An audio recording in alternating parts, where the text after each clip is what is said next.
Great Salt Lake has many problems. It's a very large, important body of water.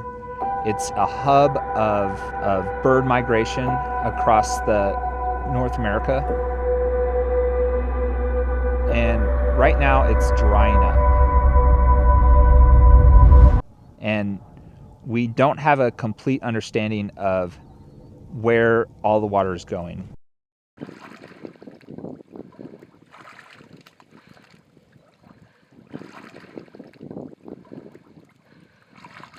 My name is Paul Inkenbrandt. I've been with the Utah Geological Survey for 16 years.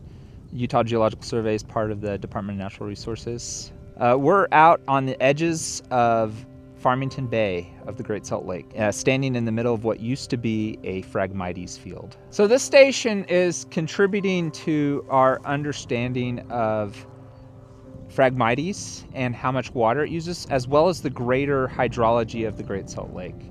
Phragmites is a grass type of plant that has invaded the dried up lake bed of Great Salt Lake.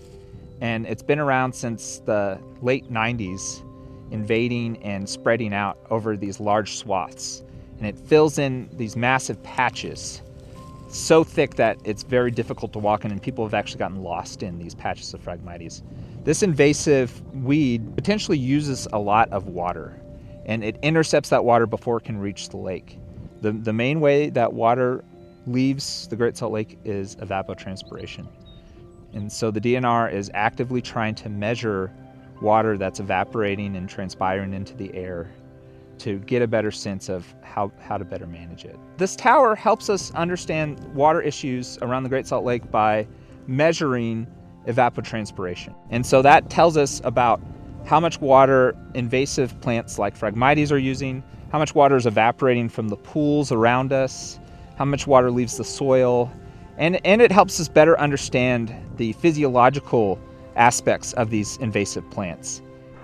It takes a certain amount of energy to make water go from a liquid phase to a vapor phase. In order to understand the energy exchanges, we have to know all of the different energies in our system here. And that includes heat moving into and out of the water and the soil, energy coming from the sun above us, and that includes energy that's reflected from the ground surface.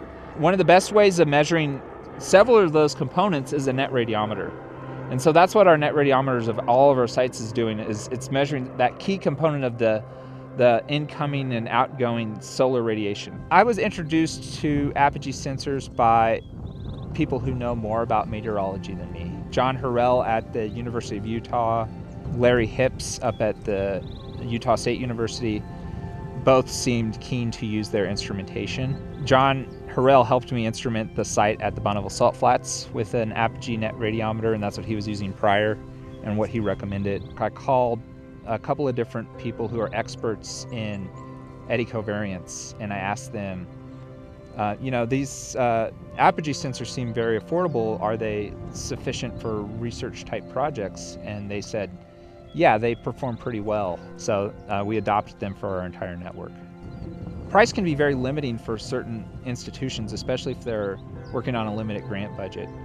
And so if you can buy a reliable net radiometer for half or a third of the cost of other research grade instruments on the same level, then that could make or break certain research projects. Another advantage that I found with the Apogee Net Radiometers is that they use a digital communication protocol known as SDI-12, and that makes it so it's 3 wires, and that limits the potential for user error when wiring them. It takes up fewer ports on the data loggers. So I can show you the spaghetti that we keep in the box here, and you can see why that matters.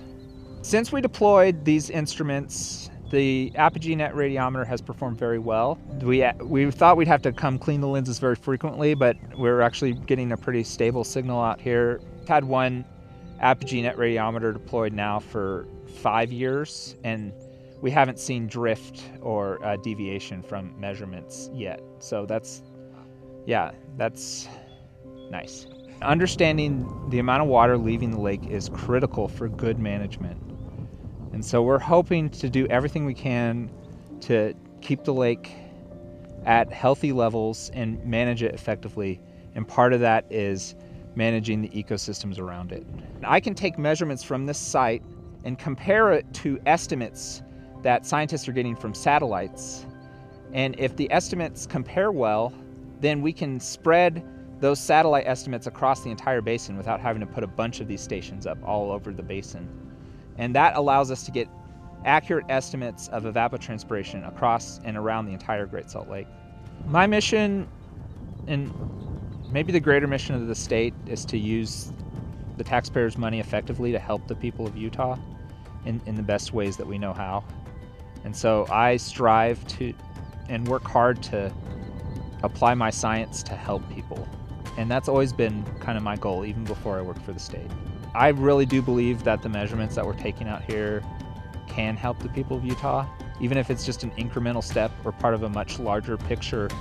You know, my little contributions here can make a difference and help the Great Salt Lake and help the people. And it matters to me too, because I'm raising a child in the Salt Lake Valley. I care about the future of Utah, and I want to see the state flourish. So I'm going to try to do what I can to make a difference here.